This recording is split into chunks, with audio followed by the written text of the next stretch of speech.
Hola, ¿qué tal? Buenos días, buenas tardes o buenas noches en este 2022 que empieza con toda la fuerza necesaria de los ímpetus de la libertad. Esos son los tiempos que nos toca vivir ahora. Luchar por lo que nos merecemos, al menos como seres humanos. Así que feliz 2022 porque así será. Por mis redes sociales les he estado poniendo algunas publicaciones, algunas notitas que han tenido muy buena recepción, se los agradezco. Bueno, ya saben que el pasado no existe, el presente es lo único que tenemos, es lo único que nos queda y el futuro está por construir. ¿Cómo se construye? Bueno, depende de tu actuar, de mi actuar, del actuar de todos, porque todos tenemos que remar hacia un mismo punto. No importa el espectro político en donde te encuentres, lo importante es que el camino a seguir sea siempre el que conduzca a la libertad plena. Esa es la palabra que no podemos tener perdida en ningún lugar en donde no esté a la mano. Tenemos que tenerla absolutamente presente en este 2022. Veo que el chat está muy movido, veo que ya tenemos más de 136 personas conectadas para el programa al que los he convocado el día de hoy. Colombia, estado en alerta. ¿Por qué en alerta? Bueno, porque así está Colombia. ¿Desde hace cuánto? Desde hace muchos años atrás. Lo que pasa es que muchísimas personas aún no lo habían notado. Otras comenzaron a notarlo hace algunos añitos, digamos 2 o 3 atrás, cuando ya las cosas comenzaron a hacerse mucho más evidentes. En 2018 sacara yo el reportaje investigativo sobre George Soros, lo recuerdan muchos de ustedes, el cual fue censurado, anulado, suprimido, borrado y por el cual, pues obviamente ya lo saben, fui sometida a investigación federal aquí en los Estados Unidos después de emitirlo y de que llevara al aire más de 7 meses en el canal de noticias para el que yo trabajaba, perteneciente al gobierno de los Estados Unidos. ¿Por qué hago esta acotación? Porque todo lo que informé en 2018 en ese reportaje borrado por el mismo órgano oficial del Departamento de Estado de los Estados Unidos, tiene todo que ver con lo que está ocurriendo hoy, no solamente en Colombia, sino en muchas otras partes del mundo.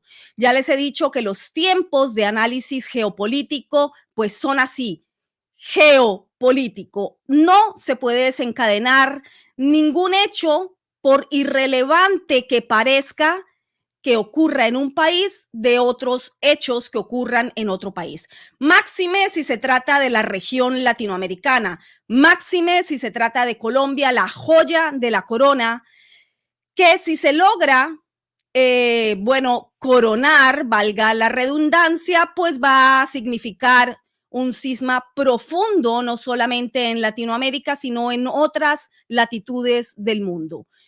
¿Es real esto? ¿Cómo se conjuga esto? ¿Cómo entendemos esta situación? Bueno, uniendo puntos. Para ello he invitado el día de hoy a un buen colega, Ricardo Puentes Melo, periodista, investigador y antropólogo también de la Universidad Nacional de Colombia. Su última obra se titula Homosexualismo, una agenda globalista. Una de sus investigaciones más notables llevada a cabo fue sobre las imputaciones proferidas sobre el coronel Luis Alfonso Plazas Vega en el caso de la toma del Palacio de Justicia de Colombia por parte del grupo terrorista M-19 ocurrido en 1985. Después de ello, debió exiliarse en los Estados Unidos por persecución política. Así que vamos a darle paso a Ricardo para que sea él mismo el que nos explique, por ejemplo, por qué uno sufre persecución política y por qué uno también debe exiliarse en ciertos momentos cuando hace periodismo que intenta ser real, puro y duro. Ricardo, buenas tardes. Muchísimas gracias por estar aquí hoy con nosotros. Ya más de 180 personas están conectadas esperando escucharte, así que bienvenido. Muchas gracias Isabel. Un saludo a las personas que nos están viendo. Bueno, ¿Por qué se exilia a uno por decir la verdad?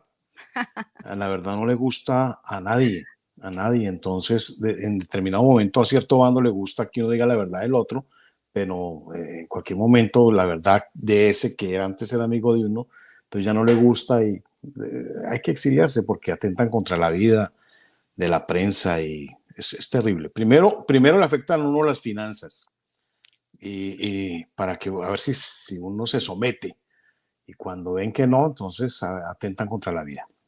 Así es, Ricardo, lo hemos tenido que sufrir no solamente periodistas de Colombia, sino de otras partes del mundo, México muy flagelado también en ese sentido, Argentina, bueno, en fin, el periodismo siempre ha sido una profesión de riesgo, una profesión y una vocación de riesgo. Nunca antes fue tan vilipendiada, tan abusada y tan puesta en riesgo como ha ocurrido en los últimos años. Yo pienso, y arranquemos por aquí por este tema, aunque no lo tenía presupuestado, pero así somos los periodistas cuando entrevistamos y vamos calentando motores, vemos que siempre hay apuntes que hay que dar antes de entrar de lleno, y es el periodismo ha sido abusado, te decía, en el sentido en que toda esta campaña de fake news, parte real y parte programada, han hecho que las poblaciones, los pueblos, la gente pierda confianza no solamente en sus medios de comunicación, sino en sus periodistas. ¿Qué opinión tienes tú al respecto? ¿Piensas que es así? Sí, es correcto. O sea, la prensa dejó, los periodistas dejaron de ser hace mucho periodistas y se volvieron propagandistas. Los grandes medios de comunicación están en manos de empresarios y políticos que no tienen nada que ver con el periodismo. Hace muchos años me hicieron, unos 4 o 5 años me hicieron una entrevista en NTN pensando que yo iba a hablar mal de los periodistas y yo lo que dije fue eso, que la prensa debería volver a manos de los periodistas y salirse de las garras y de los tentáculos de los empresarios que no tienen nada que ver y solo buscan beneficio propio y mantener a la gente mal informada, engañada. Así es, y lo estamos viendo y más que comprobando. Aprovecho ahora para saludar a Titi Gómez, que es nuestra moderadora de chat. Gracias, Titi, por estar aquí justamente haciendo este trabajo de manera voluntaria y tan solidaria para que podamos permanecer, pues, los periodistas independientes por medio de estas plataformas tan suprasensoras, como yo les digo, Ricardo, pues que tenemos que tener estas ventanas de comunicación directa con la gente para que se puedan enterar de las verdades que no le dicen los medios hegemónicos de comunicación. Bien, tú decías, pero bueno, tú estás ahora exiliado en los Estados Unidos y la pregunta es, fíjate, las personas también lo preguntan aquí en el chat. Hola Ricardo, ¿tendrá salvación Colombia? Bueno, arranquemos por el final y después vamos a ir apuntalando algunos detalles que todo el mundo debería saber en este momento en que Colombia se enruta a su pues elección presidencial en este 2022. ¿Tendrá salvación, sí o no? Colombia está en manos de la izquierda desde hace muchísimo tiempo. Mucha gente cree que un hombre como Álvaro Uribe Vélez es de derecha y no es cierto. El tipo siempre ha sido maoísta toda su vida. Él mismo lo ha reconocido. Su círculo es de maoístas. Los mal llamados paramilitares fueron creados, las convivir por maoístas del EPL. La memoria histórica está en manos de maoístas. La fiscalía está en manos de maoístas. La Corte Suprema en manos de stalinistas. Entonces, está en manos de la izquierda Colombia. Uribe secuestró la derecha, se apropió de lo que debe ser la derecha, la gente cree que Uribe es de derecha y ha aplastado a todos los que realmente podría uno señalar como gente de derecha.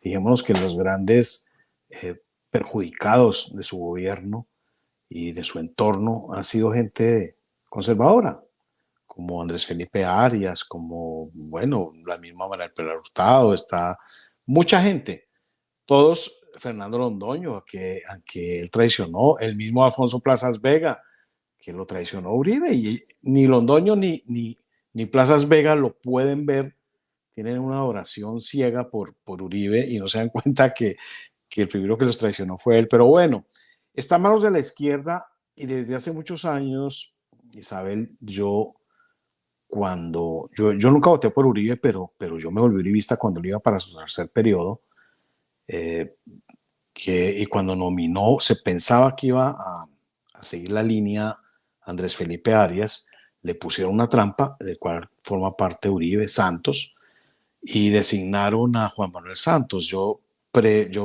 escribí mucho sobre el tema y avisé que Juan Manuel Santos era un hombre de la oligarquía, por supuesto, pero un hombre de izquierda, un hombre cercano a los Castro. Denuncié cuál era su alias en, en Cuba, que era el camarada Santiago, y nadie me creyó. Nadie me creyó, a pesar de que yo tenía las fotografías, tenía los récords de vuelos de Cubana de Aviación, tenía todo estaba ahí, todo fue publicado y la gente no podía creerlo. Se me vino encima el uribismo, se me vino encima, eh, bueno, mucha gente, por decir la verdad. Luego viene y seleccionan a otro tipo que se llama Duque, discípulo de Soros, y comencé yo a hablar de Soros en Colombia, y mucha gente me escribía, gente informada me decía que yo estaba loco, que Soros no existía, que Soros era producto de mi mente conspiranoica, que ese señor no existía, y comenzamos a publicar en Periodismo Sin Fronteras eh, las pruebas de que no solamente existía, sino que tenía mucho que ver con Colombia, mucho que ver con Uruguay, mucho que ver con Paraguay, con Cuba, con las FARC, y bueno, ya dejó de ser un mito. Y el señor Iván Duque, discípulo, no solamente discípulo, sino ni becario, sino un fiel admirador de las sociedades abiertas de George Soros, y es lo que él ha venido implementando y se advirtió con tiempo. Se Dice, va a hacer advirtió. esto, dime. Sí, se advirtió con tiempo sobre estos lineamientos del actual presidente de Colombia, Iván Duque. Acuérdate, Ricardo, si podemos ir contextualizando también es importante porque el canal ya tiene más de 53,000 seguidores. Aprovecho para agradecerlo. Y bueno, no todos son colombianos, entonces es importante que vayan entendiendo por qué estamos hablando de esto, qué tiene que ver, cómo va a afectar la región y, por ejemplo, cómo va a afectar también notablemente gran parte de Europa, todo lo que ocurra en esta próxima elección presidencial. Lo decías tú bien, lo has advertido desde hace muchísimos años, asimismo te veían como un conspiranoico, de hecho algunos todavía te verán así, de hecho también en la página de Wikipedia, he visto hoy, no lo había visto, que te describen como un activista de ultraderecha. Hago esta acotación también para dejar en claro que todos mis invitados no necesariamente, al canal no necesariamente coincido con ellos en todos los puntos, pero de eso se trata el debate, de eso se trata el análisis intelectual de los hechos y el análisis político. No podemos estar de acuerdo en todos los puntos, pero si los traigo al canal sé porque que deben ser escuchados, que es interesante divagar un poco sobre los puntos expuestos por cada uno de los invitados. ¿Qué piensas tú de esa descripción? A esos epítetos también te los has ganado de activista, no periodista, ultraderecha. ¿Qué piensas tú de eso? Pues ya me da risa. De Wikipedia durante muchos años estuvo publicado que yo estaba a sueldo de Soros, después de que decían que me inventaba Soros, decían luego ya que estaba a sueldo de Soros. Entonces no podían ubicar porque si estaba yo a sueldo de Soros no tenía una posición financiera bollante, sino al revés. Entonces decían que recibía limosna, pero también eh, era receptor de dineros de George Soros.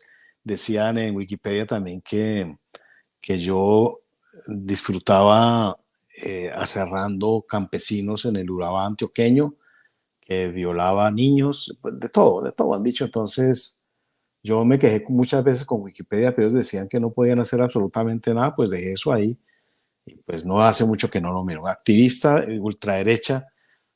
La ultraderecha es un rango más de la izquierda, o sea, la ultraderecha no existe.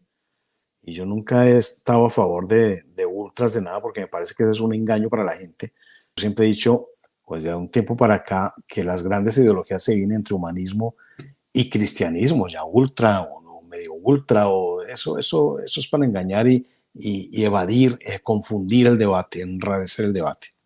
De hecho, voy a compartir en pantalla el último tweet o el tweet que tú tienes pegado arriba de todo el timeline de tu tweet y dice es necesario crear un partido de verdadera derecha que tenga como referente los valores cristianos. Sin esto es imposible. La izquierda es antivalores, anticristiana. ¿Por qué esa aliazón es necesaria entre lo religioso judio-cristiano para poder generar una dirección política válida? ¿Por qué? Bueno, en el siglo XV se abren las dos grandes corrientes ideológicas en la historia de la humanidad. En pleno Renacimiento, las dos grandes corrientes, eso coinciden todos los grandes filósofos, los no tan grandes, en que las dos grandes ideologías de las cuales somos descendientes, digámoslo así, son el humanismo y el cristianismo. El humanismo es lo que saca a Dios de la ecuación y el cristianismo pues es lo que lo deja. La Constitución de los Estados Unidos es hija de la Reforma, es una constitución cristiana, absolutamente cristiana, basada en los valores morales absolutos contenidos en las escrituras, absolutamente cristiana.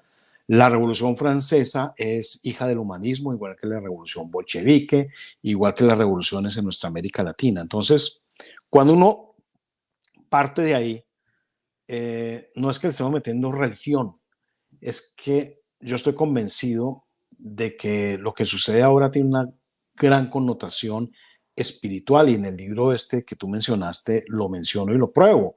La misma Organización de las Naciones Unidas, que uno puede decir, son gente muy seria, muy importante, digamos, intelectualmente centrada. Ellos tienen asesores y es creada la misma Organización de las Naciones Unidas mediante la concepción de un grupo de luciferinos, eran espiritistas. Ellos se reunieron y comenzaron a publicar desde finales del siglo XIX sobre la necesidad de crear una gran organización supranacional donde se le diera el lugar a Lucifer que se le merecía. No me lo estoy inventando, están los documentos. Es el Robert Mueller, se basan en Alice Boyle, se basan en una satanista, no me acuerdo en ese momento cómo se llama, inglesa. Bueno, tanto que la misma organización, Elena no me acuerdo qué, Elena y Alice forman una organización que se llama Lucifer Trust, que con el tiempo le quitan el Lucifer y lo dejan como Lucis Trust. Era confiando en Satanás, entonces ahora es confiando en Lucis, que es confiando en Satanás, y esa organización forma parte de los grupos creadores de la Organización de las Naciones Unidas y forma parte también actualmente de los órganos consultivos más importantes. Lucis Trust es la organización que diseña toda la agenda educativa para la Organización de las Naciones Unidas. Es lo que nos están imponiendo. Viene el tema del homosexualismo, viene el tema de la ideología de género, viene el tema del aborto, viene el tema de quitar la patria potestad sobre los hijos, a los padres, etcétera, etcétera. Ellos mismos, esa organización, cree que hay un mundo espiritual y es más, tiene sus asesores espirituales, obviamente que es gente por allá de la nueva era. Yo los cito todos en el libro, están las fotografías, la UNICEF hace unas fiestas en honor a la depredación infantil y nadie dice nada, nadie se molesta ni nadie se preocupa, le parece muy divertido. Entonces, hay que partir de que hay una realidad espiritual que reconocen los globalistas y a la cual les sirven los globalistas. Entonces, esa organización que ya es más evidente cada día, esa visión espiritual, obviamente no está conectada con el cristianismo, sino con el otro lado, porque la gente piensa que los humanistas y los globalistas son ateos. Ellos no son ateos, como Marx no era ateo. Él creía en un Dios y lo odiaba. Y lo odiaba y yo también publico en el libro partes de su diario y de sus poesías y de sus escritos donde menciona esto. Entonces, son gente que odia a Dios y quieren imponer una agenda globalista. Es el viejo sueño de los enemigos de Dios. Se crea o no se crea en Dios, esa es la realidad. Es una realidad que viene desde el mismo jardín de Edén, donde la gente que se opone a Dios dice, no lo queremos a usted aquí, y le entregan el control a un ente también espiritual, que lo llamamos Satanás, lo llama Satanás la Biblia, otros lo llamarán, yo qué sé, como quieran que lo llamen, pero es un ente que existe, o Lucifer, como dice la ONU, es un ente que existe. Entonces, el mundo está dividido en eso, en los que adoran a uno y los que adoran al otro. Entonces, toda la base ideológica, toda la base científica, toda la base filosófica de la humanidad se divide en esas dos grandes corrientes, humanismo y cristianismo. O sea, creamos o no creamos. Los ateos intelectuales no existen. Los globalistas ateos no existen, Isabel. O sea, ellos tienen muy claro para dónde van. Y yo creo que cada día hay más gente que se está dando cuenta de que esa realidad espiritual existe. Muy interesante tu punto de vista siempre, Ricardo. Sabes que te sigo con gran respeto desde hace muchos años y hemos compartido eh, conclusiones de algunas investigaciones, fuentes en privado. Y bueno, siempre pienso que es un placer escucharte. Es muy controversial, obviamente, todo lo que tú planteas con respecto a Uribe y al uribismo, y por allí veo pasar algunos mensajes en el chat muy afligidos. Es normal que eso ocurra cada vez que expones algo así con respecto a quien fue un presidente pues supremamente notable, que desarrolló cambios también muy importantes en Colombia y pues reconocido no solamente en Latinoamérica, sino en el mundo entero como un gran estadista. Entiendo, comprendo los comentarios de las personas, pero repito, es importante que en este canal tengamos diferentes puntos de vista, diferentes exposiciones para que ustedes puedan tener la información desde diferentes análisis críticos de las personas que traigo aquí al canal. Me pasó también con algunas declaraciones hechas en el anterior programa en vivo que tuve con Daniel Stulin, también una persona supremamente de pensamiento supremamente controversial, complejo y difícil de hilar. Así que bueno, ahí vamos. Entremos de lleno, Ricardo. Te agradezco por también hacer esta disertación tan importante sobre el mundo espiritual y sobre el globalismo, porque esos dos ejes son supremamente relevantes en lo que está ocurriendo hoy a nivel político mundial. Para muchos, tal vez antes de 2020 era muy, muy difícil concebirlo, verlo, imaginarlo, pero yo creo que después de 2020, cuando ya la población mundial se ha visto enfrentada a una abofeteante realidad en donde se dieron cuenta que de un día para otro nos podrían quitar todos los derechos habidos y por haber como ciudadanos, como civiles, como seres humanos, pues tal vez les quede un poco menos de duda de lo que puede hacer un gobierno global. Global, visto desde el punto de vista del globalismo y no de la globalización, lo cual he hablado ya anteriormente aquí. Entremos de lleno en Colombia. Se pinta un panorama con muchísimos candidatos, bueno, que se presentan a la candidatura presidencial de este año. Casi más de 20 precandidatos presidenciales. ¿Cómo ves el panorama? ¿Qué va a pasar? ¿Hay opciones? Hay muchos, o sea, ¿es bueno, es positivo para ti, es negativo? Aprovecho para decir antes de que tú arranques que yo pienso que es a nivel estratégico el que hayan tantos candidatos. ¿Qué piensas tú? Bueno, hay una frase de la cual me divierto yo mucho publicándola, que es lo advertido, ¿no? Me da mucha risa porque mucha gente se molesta. Yo sé que se molestan y lo hago también un poco para sacudirlo. La gente sufre ese choque cuando se le dice la verdad, y es lo que se conoce, también lo he mencionado, que se llama disonancia cognitiva. Es muy difícil para la gente aceptar una realidad de ese tamaño. Uribe es de izquierda, Uribe no hizo nada por Colombia, dicen que porque combatió a las FARC, pero es que los maoístas siempre han combatido al estalinismo. La gente de Uribe, incluso muchos del M-19, del EPL, que es eminentemente maoísta, siempre confrontaron a las FARC, porque son estalinistas, y desde la muerte de Mao y de Stalin, esas dos grandes facciones se encontraron no solamente en Colombia, alrededor del mundo se han enfrentado. En Colombia se dio mediante el EPL y mediante especialmente las FARC.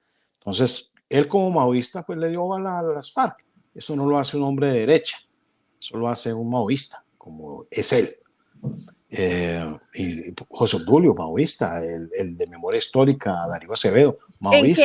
Aprovecho ahí para preguntarte en qué documentación, en qué hechos factuales te basas para aseverar algo tan radical. Bueno,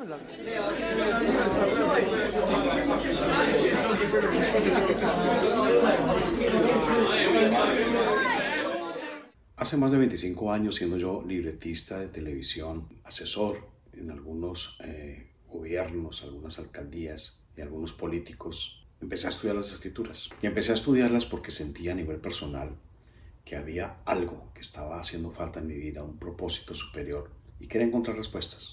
Así que desde ese momento empecé una tarea en solitario. Mucha gente dice que arando en el desierto o voz clamando en el desierto. Empecé una tarea muy complicada de publicar, de desenmascarar, de indagar por ese gran montaje globalista. Y eso implicaba desenmascarar políticos, desenmascarar poderosos, desenmascarar todos estos alfiles de algo que estaba empezando a cobrar una forma aterradora, que era el nuevo orden mundial, lo que hoy llamamos el globalismo. Los problemas no tardaron en llegar, fui perseguido, perdí mi trabajo, perdí lo que tenía, mis posesiones, pocas o muchas. Inicié un vía crucis donde mis hijos fueron los principalmente afectados. Sufrieron secuestro, sufrieron intentos de asesinato, yo mismo fui objeto de persecución judicial, de atentados contra mi vida. Han sido casi 25 años de un trabajo que he realizado de manera gustosa, gratuita, con algún apoyo, con altibajos, con ataques, con tumbadas de la página web. Queremos seguir adelante, pero este trabajo que usted recibe a través de los videos en el canal de YouTube, a través de la página web, con artículos, investigaciones, hay un trabajo que usted no ve, y ese trabajo lleva horas y horas y horas de preparación para poder entregarle un producto final a ustedes. No pretendemos que usted se sienta obligado con nosotros por algo que yo decidí hacer voluntaria y gratuitamente, pero sí agradeceríamos su apoyo, cualquiera que sea su cantidad. Por eso les pedimos que se conviertan en patrocinadores con cualquier cantidad, $1, $2, $3, suma y ayudaría muchísimo en esta labor. Han sido más de 25 años demostrando que lo que se ha dicho, que lo que se ha analizado, que lo que se ha predicho, si quieren llamarlo así, ha resultado cierto. Así que el llamado es ese: conviértase en patrocinador de este proyecto. Muchas gracias. Radical. Bueno, en las mismas declaraciones de Álvaro Uribe Vélez, solamente es pasar una ojeada de lo que él ha declarado. Nunca se ha declarado de derecha, además dice ni derecha ni izquierda, sino socialdemocracia. Maoísta, porque hay libros, por ejemplo, la oligarca rebelde, creo que es uno de esos, donde menciona cómo se conocieron Álvaro Uribe y José Obdulio Gaviria. A Gerardo Molina, uno de los padres del comunismo, padre indudablemente los primeros que comenzaron a traducir a Mao, presenta a Álvaro Uribe Vélez con un grupo de gente de izquierda y les dice, les presento a Álvaro Uribe Vélez, el futuro de la izquierda en Colombia. Y así fue. La vida de militante de Álvaro Uribe Vélez siempre fue con la izquierda, junto a Samper, que también es un poco de esa línea, aunque no tanto como Uribe, pero Samper, hombre de izquierda totalmente. Luego apoyó toda su trayectoria a Gerardo Molina, un hombre absolutamente comunista, maoísta. Gerardo Molina apoya también a Álvaro Uribe Vélez cuando inicia su carrera política en el Congreso. Entonces, la gente que rodea a Álvaro Uribe Vélez lo sabe y lo comentan. Eso está documentado, es absolutamente documentado. Álvaro Uribe Vélez nunca ha militado en la derecha, nunca. Y los que quieran más información sobre estas hipótesis y estas investigaciones de Ricardo pueden pasar sencillamente por su plataforma que se llama Periodismo Sin Fronteras. Aprovecho pues para decirles a los que les interese indagar un poco más sobre estas investigaciones de Ricardo, pueden pasar por allí. El, tem- Dime. el tema de Colombia que tú decías, el tema actual, es necesario mencionar lo de Uribe porque fue la preparación. Incluso comienza desde el gobierno de, de Pastrana. En el año 97, también lo he publicado, se reúne la Fundación Buen Gobierno, creación de Fidel Castro y de Juan Manuel Santos en Colombia, y se reúnen grandes personajes de la política y del mundo empresarial de Colombia, paramilitares, guerrilleros, bandidos de toda clase, o sea, increíble. Se reúnen y diseñan lo que serían los próximos 17 años en la historia de Colombia y la dividen por estadios. Entonces comienza a decir, estamos parados en este momento en el gobierno de Samper, ya no hay nada que hacer, dejar que pase. ¿Qué hay que hacer de aquí en adelante? Hay que escoger el próximo que viene, tiene que empezar a dialogar con las FARC, tiene que llamar, tiene que congregar a los medios de comunicación, la academia, la sociedad civil, marchas, etcétera, pero las conversaciones nunca se concretarán. Eso está dicho en el 97 y así pasó el gobierno de Andrés Pastrana. Dicen en el 97, después tiene que venir un hombre de mano fuerte y corazón firme, le dieron hasta el eslogan a Uribe, que en esa época ni se sabía quién era el señor, bueno, sí se sabía, estaba en la gobernación, pero no era famoso. Entonces le dijeron, tiene que venir un presidente de mano fuerte, un gobernante de mano fuerte y corazón, mano firme y corazón abierto, no sé qué dice.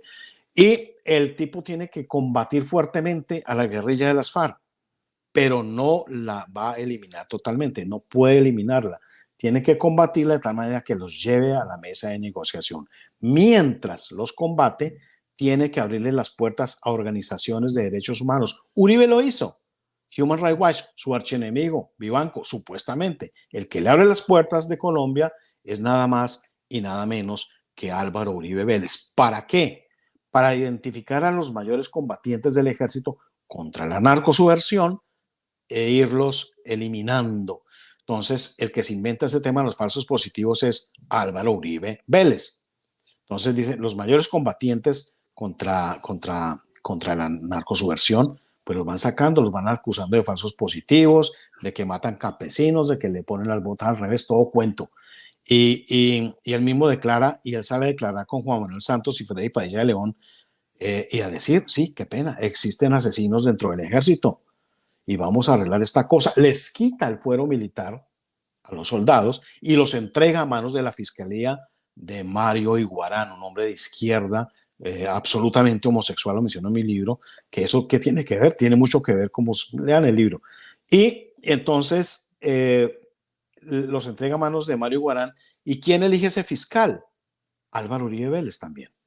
Entonces entrega a todos los soldados, les quita el fuero militar, los entregan, los encarcelan y comienzan a cambiar la doctrina del ejército desde el mismo gobierno de Álvaro Uribe Vélez. Luego pasa de Juan Manuel Santos con el general Mejía. La traición de Santos no fue una traición ideológica porque Santos hizo, y lo han dicho, y se puede comprobar, que las conversaciones de paz con las FARC y con el ELN venían desde el mismo gobierno de Álvaro Uribe Vélez. Hay videos de Álvaro Uribe Vélez diciendo que sí, que hay que darles no sé qué, inmunidad, impunidad, quizá hay que cambiar la constitución, que si esa gente, los cabecillas de las FARC tienen que llegar al Congreso, pues qué maravilloso, pues hay que hacerlo, un sacrificio. La traición de Santos no es ideológica, la traición de Santos es en protagonismo. No le dio absolutamente nada a Uribe, no le dio nada a los amigos. Y es que en realidad el que había originado todo este proceso fue Juan Manuel Santos en la Fundación Buen Gobierno. Entonces no tenía por qué un momentico, por qué darse. El premio Nobel se lo gana Santos Muy astuto el hombre. Entonces, dice ese mismo documento del año 97 que después de ese primer gobierno, que se va a destacar el de Uribe, no lo menciona, pues el de mano dura, corazón grande, dice que ese primer gobierno va a ser combativo, va a ser no sé qué, va a llamar a marchar, a todo por la fuerza, la voluntad, la seguridad democrática, que llamamos. Pero que habría un segundo gobierno de ese hombre. En el año 97 no había reelección presidencial y lo predijeron. Y así se hizo, hubo reelección presidencial y decían, ese segundo mandato de ese señor de mano fuerte y corazón grande va a estar destacado por la corrupción. Y así fue, así fue. Luego vendrá un gobierno donde ya se va a hacer y se va a fundamentar y se va a firmar el acuerdo de paz con las FARC, fue el de Juan Manuel Santos, pues los dos de Juan Manuel Santos. Y este que viene, el de Iván Duque, pues consolidación de todas esas trampas de las cuales formó parte, por supuesto, Álvaro Uribe Vélez, vendió el plebiscito, fue y se reunió con Santos, lo cedió, nos traicionó a Colombia, bueno. Y, por supuesto, el que viene, ya también lo publiqué, está negociado, así como fue negociado Juan Manuel Santos, como fue negociado Álvaro Uribe Vélez, como fue negociado Iván Duque, en La Habana fue aprobado estos tres presidentes. El próximo que aprobaron en La Habana se llama Gustavo Petro, a menos que ocurra un milagro. A menos que ocurra un milagro y en eso coincidimos 100%. De hecho, cuando gana la elección presidencial Iván Duque, que yo lo había entrevistado pocos meses atrás cuando estaba en campaña, no entendí por qué la felicidad absoluta de tantos colombianos viendo la cercanía tan peligrosa y evidente que había tenido en votos el candidato de ultraizquierda, Gustavo Petro, una persona que perteneció al grupo terrorista M-19, una persona que sabemos, para que entiendan las personas de otras partes del mundo, el M-19 fue quien, por ejemplo, seguramente lo van a recordar como noticia mundial, que fue, se tomó el Palacio de Justicia de Colombia en 1985. Esos eran los actuares y los procederes de este tipo de grupo criminal, el M-19, al cual perteneció Gustavo Petro. Ese es el mayor peligro entonces, según lo que tú estás hilando. Esta sería la sucesión que viene en el poder en Colombia si no ocurre un milagro. ¿Qué está ocurriendo allí? ¿Hay alguien que se le puede enfrentar? Pero descríbeme un poco primero a Gustavo Petro en tu parecer, en tu opinión y sobre todo en tu acervo investigativo. ¿Qué sabes de él? ¿Quién es? Cuéntale a más de 560 personas que están aquí conectadas escuchándote. Hemos saludado gente de Holanda, Alemania, España, de Inglaterra. Hay gente de otras partes que tal vez no conocen muy bien quién es Gustavo Petro. Voy a adelantarles algo de un libro que está próximo a salir sobre Gustavo Petro. Lo escribí, estoy escribiendo, estoy terminándolo. Ahí cuento de dónde sale, por qué llega a Zipaquirá. Se convierte prácticamente el que lo introduce en el mundo gay y guerrillero es Eber Bustamante, otro bandido uribista, por supuesto.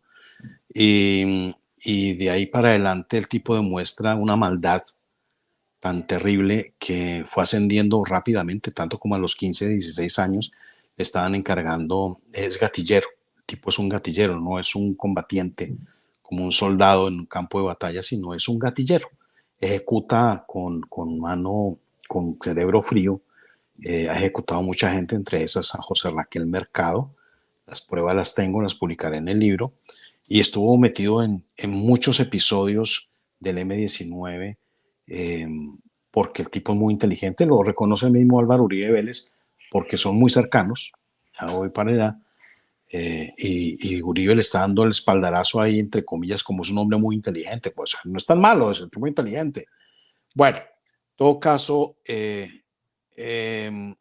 jesuita, discípulo de jesuitas, educado por jesuitas, muy cercano también a Soros, pero no de la manera de Duque, que es un poco más, más arrastrado, más, ¿cómo sería la Más palabra? solapado. No, no solapado, más sumiso.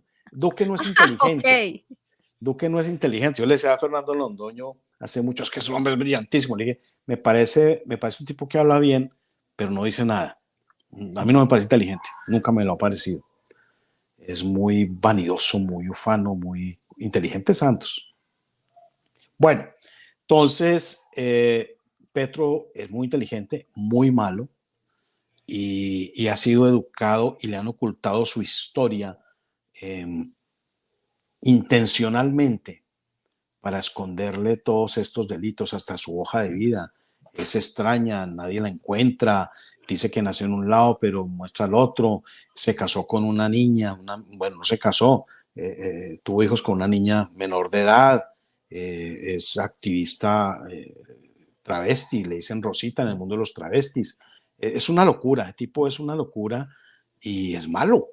Entonces, Uribe lo sabe y lo conoce porque son grandes relacionados desde hace muchísimos años. Es Álvaro Uribe Vélez el que, el que lleva el proyecto en el Senado, en el Congreso, cuando una juez muy valiente los llama a juicio, incluso después de indultados.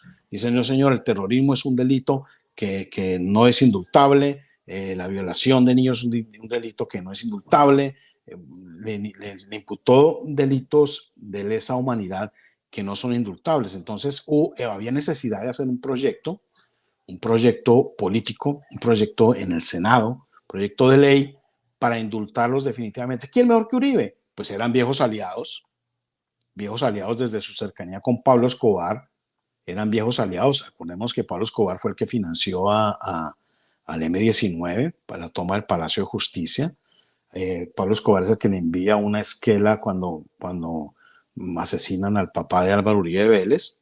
Entonces, son muy cercanos. Álvaro Uribe y el M-19 tienen viejos conocidos, como decía Popeye. Popeye le decía, yo no le temo a nadie, pero a Álvaro Uribe sí le tengo mucho miedo. ¿Por qué? ¿Por buena persona? No creo.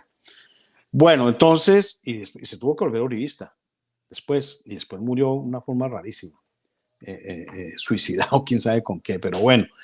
Eh, Resulta entonces que Álvaro Uribe Vélez es un viejo conocido y benefactor del M-19 y al revés, toda la gente que ha rodeado cercanamente a Álvaro Uribe Vélez, vuelvo y lo digo, ha sido maoísta.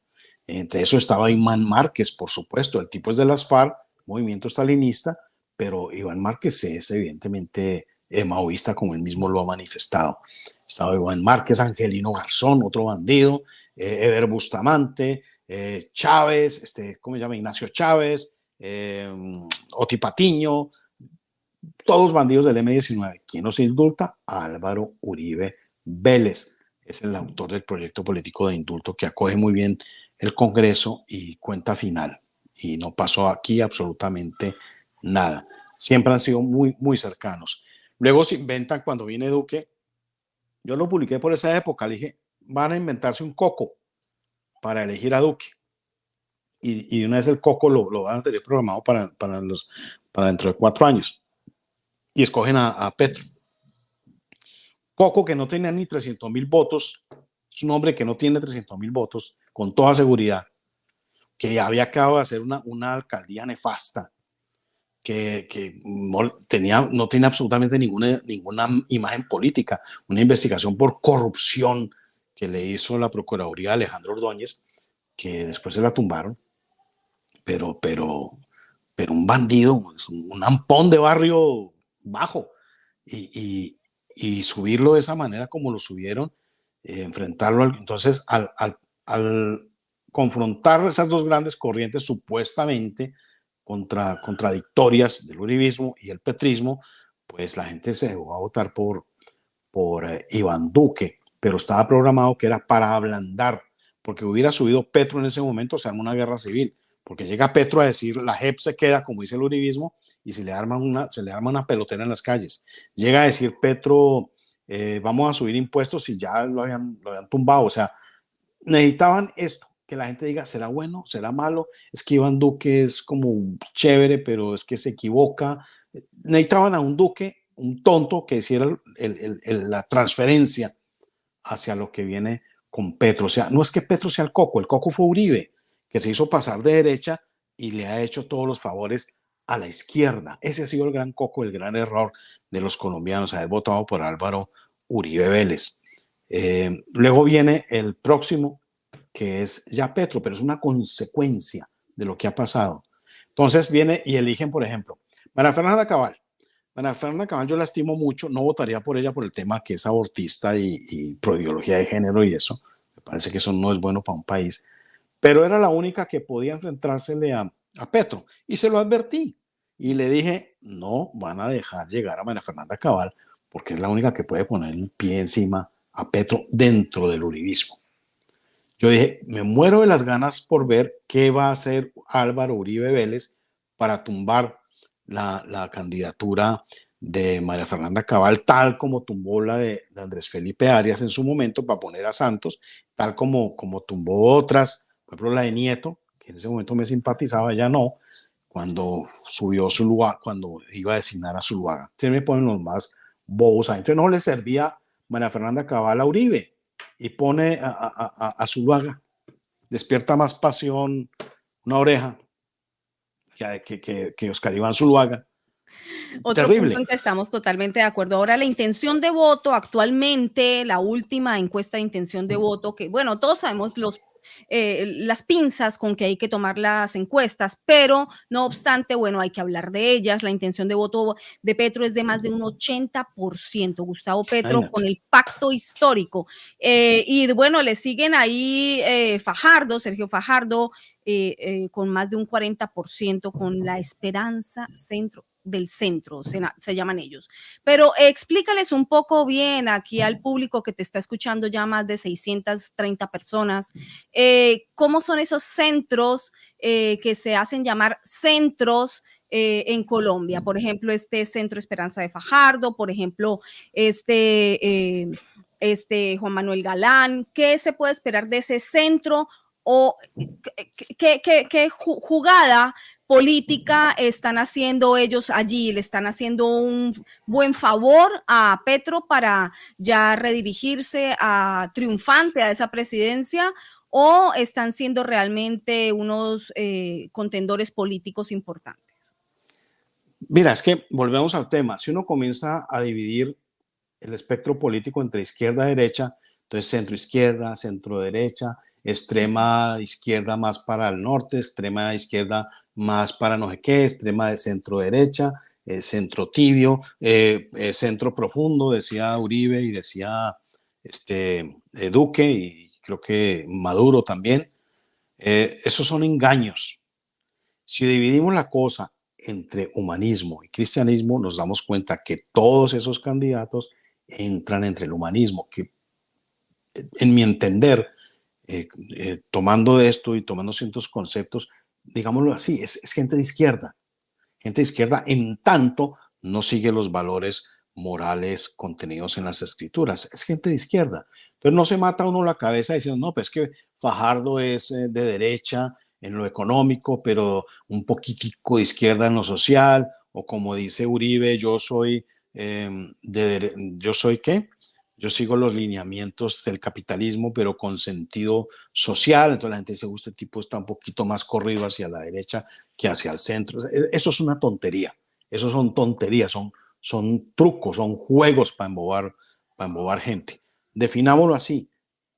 Cristianismo, humanismo. Ahí no hay nadie.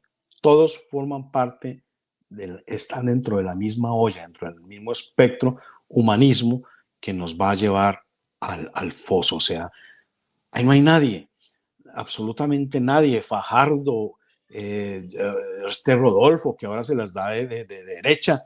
El hombre era contratista tanto de José Obdulio Gaviria, le daba muchos contratos a Gaviria, a la gente del maoísmo, a Petro, muy amigo de Petro. Ahora se están haciendo los que están peleando. Muy, muy amigo de Petro. Y pues todos, los Galán, hombre, los Galán vienen de que la gente sigue diciendo, es que Luis Carlos Galán era un hombre de derecha. No, señor, el tipo era absolutamente del ELN, siempre.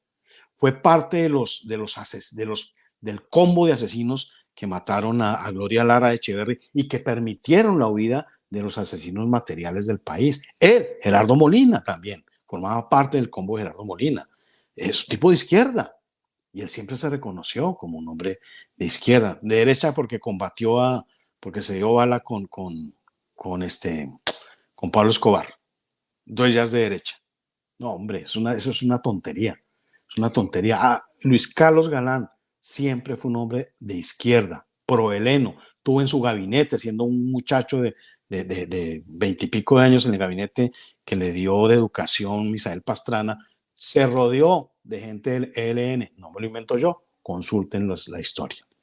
Ahora, en este año es importantísimo a nivel de elecciones en Latinoamérica. Tenemos 3 elecciones, varias importantes. Chile, ya tenemos a Boric, bueno, que no es de este año, el año pasado ya se fue electo en Chile presidente. En Perú tenemos a Pedro Castillo, en Bolivia a Luis Arce, en Honduras a Xiomara Castro, en Nicaragua, bueno, ya sabemos que sigue Daniel Ortega, y en Venezuela sigue el chavismo-madurismo. Chavismo-madurismo que hasta hace poco a quienes esbozábamos un poco el análisis político latinoamericano centrado en esta corriente nefasta del chavismo, el castrochavismo, bueno, nos decían que teníamos un discurso anquilosado de antaño, que eso ya no tenía importancia. Por supuesto, conoces tú mi línea de investigación periodística, sabes que ataco total y frontalmente toda esta corriente ideológica, porque no hace sino sumir en la desgracia y en la miseria a los pueblos, conociendo muy bien por dentro Cuba, conociendo muy bien todas las líneas, digamos, que se han estructurado para llevar al triunfo durante más de 20 años en Venezuela a Chávez y luego a Maduro. ¿Qué piensas tú tiene que ver este castrochavismo con lo que está tratando de implantarse en Colombia? Que entiendo perfectamente lo que acabas de exponer entre izquierda y derecha y coincidimos en ello.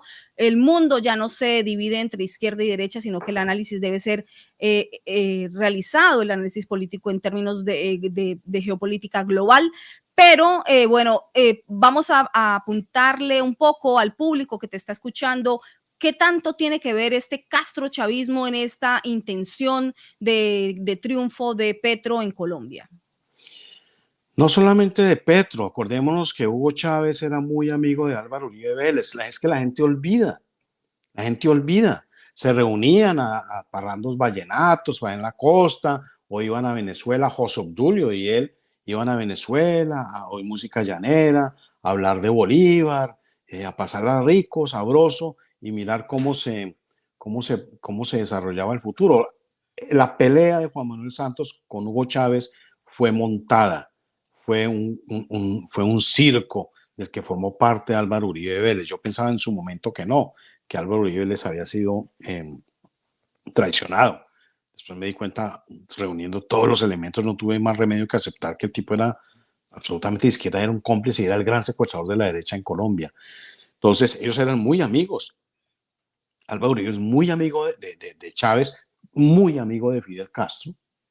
Entonces, no es que se origine allá. Me parece muchísimo más peligroso un Álvaro Uribe Vélez que un Maduro. ¿Por qué? Porque la gente ya sabe que Maduro es un hombre de izquierda, la gente sabe que Petro es un hombre de izquierda, pero sigue creyendo que Álvaro Uribe Vélez es un hombre de derecha. Hay mucha gente que me pregunta, pero ¿usted por qué no habla de Petro? No, yo hablo de Petro y he publicado muchísimo de Petro y le he contado cuentos y he publicado las cosas que él no quiere que se publiquen, con documentos y todo. Pero en este momento es Álvaro Uribe Vélez el que nos tiene al borde del abismo. Yo no soy un adivino, es que conozco cómo actúa la izquierda, conozco cómo es el engaño del Foro Sao Paulo, cómo hace el humanismo, que pone el nombre que quieras, neocomunismo, Foro Sao Paulo, lo que quieras, castrochavismo si quieres. Cuando fue elegido Macri, lo dije en una entrevista que me hicieron en Argentina, dije, no va a pasar nada. El tipo es absolutamente de izquierda. ¿Cómo Macri de izquierda? De izquierda, por esto, por esto y por esto. Ahí está.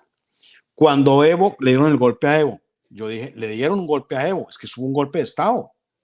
ay, pero cómo no sé qué, pero cómo, hombre, eso se llama golpe de Estado. Y la gente, pues, si le dan el golpe de Estado, pues que le den el golpe de Estado. ¿Va a haber cambio en Bolivia? No, no va a haber cambio en Bolivia. Va a llegar Evo en menos de lo que canta un gallo. Va a volver Evo a Bolivia aclamado por las multitudes. Usted está loco, Ricardo. Esta gente de allí, le dije, mire, esa gente de allá, en Santa Cruz, que llama esa provincia, dije, esa gente que echó a Evo es gente de izquierda y está en el Partido Revolucionario de Bolivia y sale sus orígenes de ahí y se cambian un nombre, pero siguen siendo de izquierda. Entonces, no va a haber, y así pasó, tal como advertí con Santos, con Macri, con Evo, con Duque, con Uribe ahorita, con Petro. Eso va a pasar. Uno tiene que entender que esta división es entre humanismo y cristianismo. Y el cristianismo, como tú lo dices, no es globalista, el humanismo sí es globalista. Entonces, está santificado, está ungido Petro. El único milagro, aquí mencionan a John Milton Rodríguez. El tipo yo lo he seguido, me ha parecido muy interesante. No es muy conocido, pero yo creo que ese puede ser el milagro que estamos esperando. O sea que en este momento, si te preguntan y lo están haciendo en el chat varias personas, bueno, ¿cuál sería la línea de defensa de esa democracia en Colombia? ¿Cuál crees tú que sería? Es muy sencilla, lo que pasa es que es muy difícil también. Cuando la Constitución de los Estados Unidos, un miembro del Congreso, que no recuerdo su nombre, no fue Washington, le atañen la frase de Washington, pero no fue él, dijo, un pueblo que lee las escrituras es imposible de esclavizar. Y es cierto, por una sencilla razón.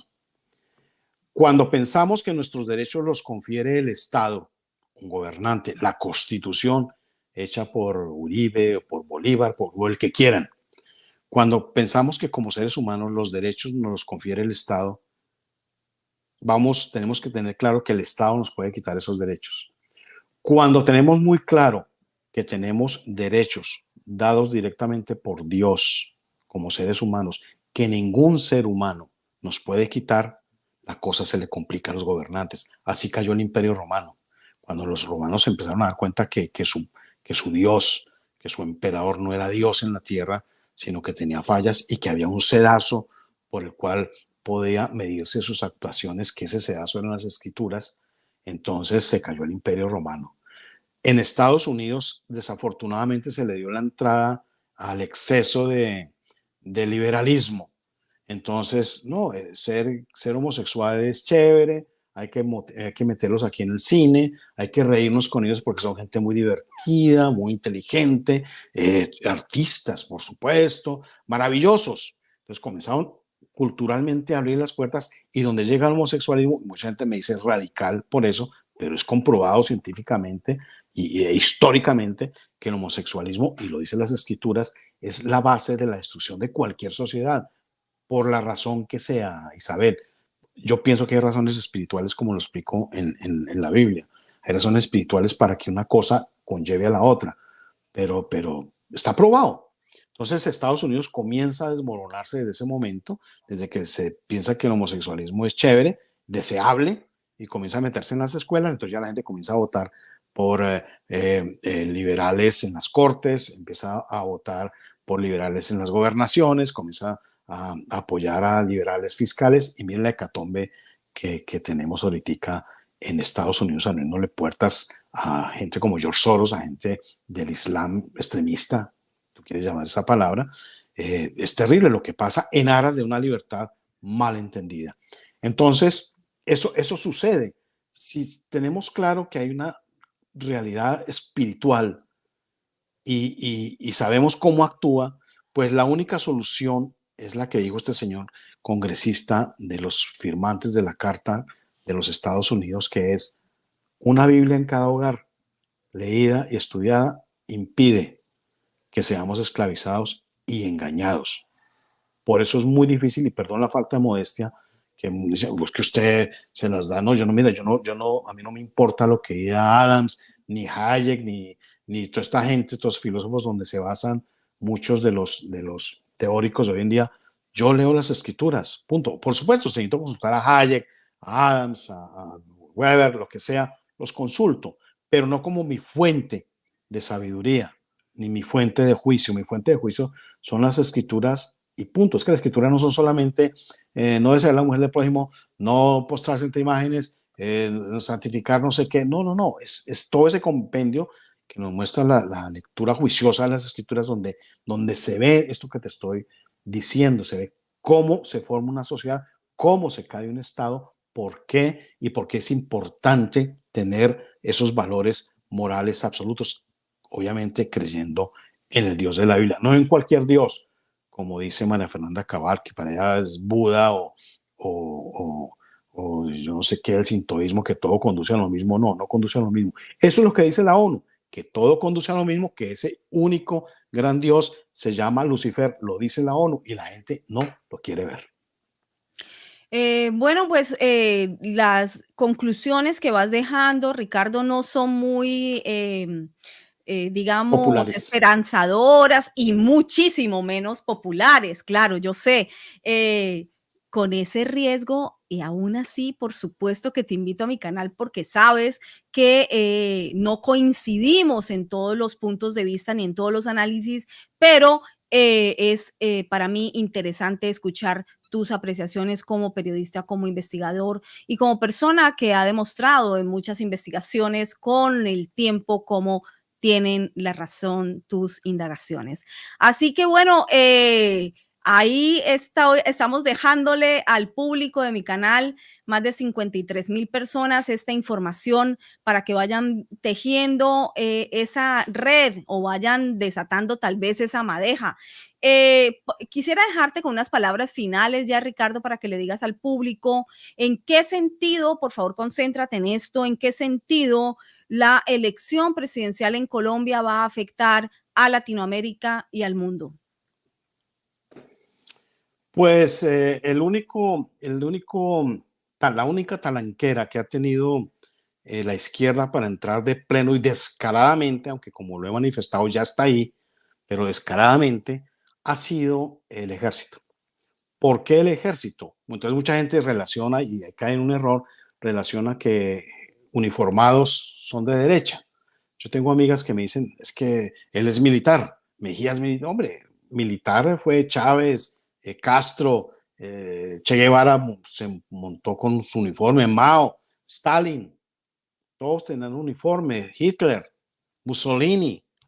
El uniforme no significa que una persona tenga valores. Lo que pasa es que el ejército de Colombia fue fundado, apoyado y sostenido por el Partido Conservador Colombiano. Yo no soy conservador, yo no soy de ese partido, aunque mis antepasados lo ayudaron a fundar.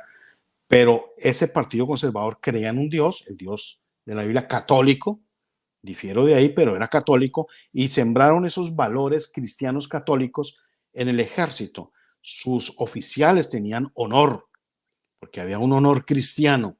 Por eso ni había homosexualismo en sus filas, ni era bien vista el adulterio de los oficiales, ni se permitía desorden en las filas de los oficiales del ejército.